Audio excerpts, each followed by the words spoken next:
ఈశ్వరుడే అనునిత్యం తనలో తలచుకునే ఓంకారమువో శివ హృదయం కరిగించే ఆ పంచాక్షరివో మదిలో మహాదేవుడినే కొలువుంచగా కైలాసమువో అతని పాదము చందన వెలిగే హారతివో పావనునికి పరమేశ్వరుడిని అందించే మంత్రం నీవేనో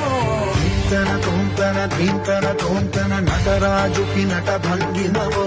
చింతన తోంతన శంకరునికి సంకీర్తనవో ఈశ్వరుడే అనునిత్యం తనలో తలచుకునే ఓంకారమువో శివ హృదయం కరిగించే ఆ పంచాక్షరివో